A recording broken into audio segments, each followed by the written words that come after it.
All right, let's check out a little side-by-side. Goot and Shiffrin from the first run at Soelden. As you probably know, Goot won it pretty handily, 1.42 seconds. Pretty big margin. Let's see if we can find out where she might have made up some time. Let's check it out here. Both from out of the gate, skating about 4 times. But right by that first gate, coming off that initial pitch, you can really see that Goot having a much better aerodynamic position.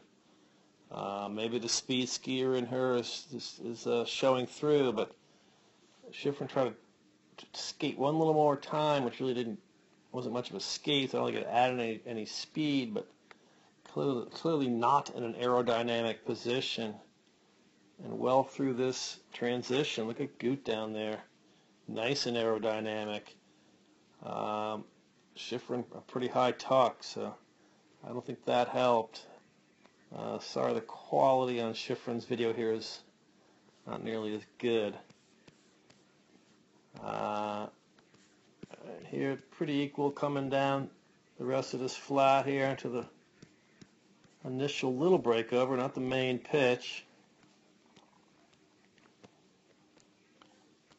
But you can see in this first turn here, Shiffrin really going immediately to the stivot, and you can see like that big spray and kind of chucking it sideways in a redirect, really redirect, not a stivot, but a redirect up at the top of the turn here. Goot really same turn, just arcing it. And you can see the bend in that ski. Arcing the top of the turn, generating speed through this turn, and thus a lot less spray. Shiffrin had a pretty big spray there. Coming through here. Won't be able to see it, but this is where Goot had some serious problems. We'll check it out later on a little replay, but she kind of disappears. Oops, don't need that. She kind of disappears from the camera there because she's virtually off course.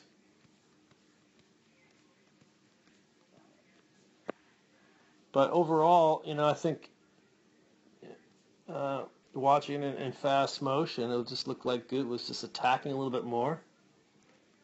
Taking a little bit more direct line when she could, but still getting the turn done. You can see in here, it looks like Michaela's just taking a little higher, rounder line. Not much, but a couple feet matter. Certainly not much, but you can see from the camera angle that she appears to be a little bit higher in her traverse going across, intersecting rise line a little bit higher up, which sometimes is good. You'll hear us say that a lot for sure, bringing your line up the hill, etc. But if you can intersect rise line with less space above the gate and still get the turn done with direction done by the panel, tight to the panel, that's all the better. Same thing here. You can see relative to, that blue line, the die line. Oops, let's get back that up a little bit here. You could clearly see that at, Michaela, the difference space between the blue line here, she's taking a higher, rounder, and potentially slower line.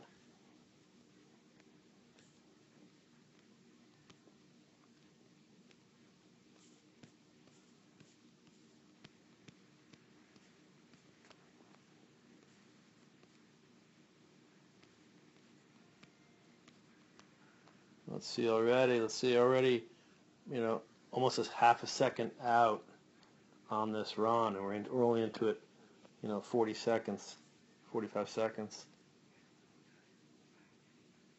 I'm sorry, only into it by 22 seconds. Sorry. So half a second out in the first 20-something seconds of the course here. Coming through here, obviously, this course demands a lot of redirect or stivets, primarily redirects for these girls at this case. But, this looks like Laura Gooch is really a transition to her from redirecting in. She just gets on that ski right away. You can see she's really balanced over the outside ski. Got some nice angles and separation. Michaela seems to be kind of a little more leaning in on an inside ski a bit. You can see the spray is dramatically different. Huge for Michaela, which, spray tends to, slow us down, right? Getting through here, same thing, redirecting both of them. But Gooch is really the transition from the redirect, just engaging the skis right away, smooth and effortlessly. Michaela, you can see kind of skis off the ground. She comes through here, redirecting the top of the turn. And the ski pops up in the front now. It's popping up now. It's off the ground again. It's really making that turn on the inside ski. Well, Laura's just really solid, balanced over that outside ski. Little things can add up for sure. From here on in, it was some different camera work and kind of far away. You can see, though, Goot really going now to the stivet.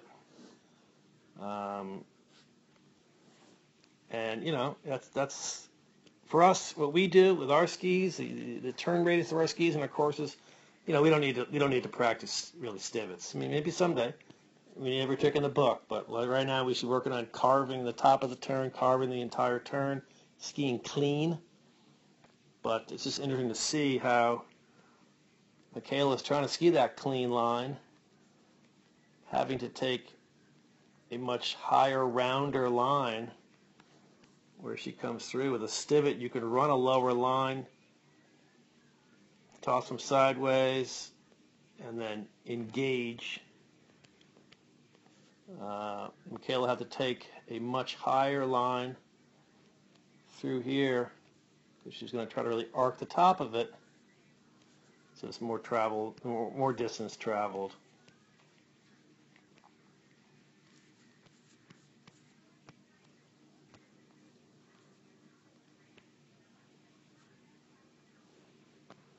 Tough when they're different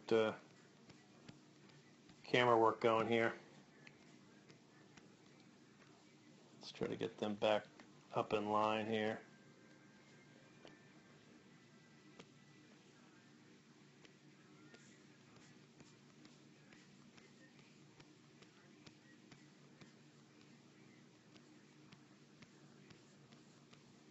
From here, this is where Michaela really picked it up. She came off this steep, which we'll see. Should see.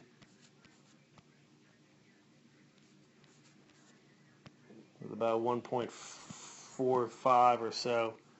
I guess we didn't see it, but coming off the steep for the rest of the run, it was identical skiing. She really maintained with her. So let's let this thing roll. Michaela in the second run really stepped it up, though. Came back and was skied even with Goot.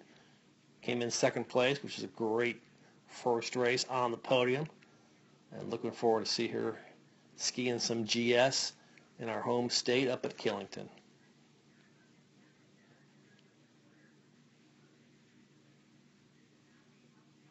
So clearly, little things can make a difference for sure.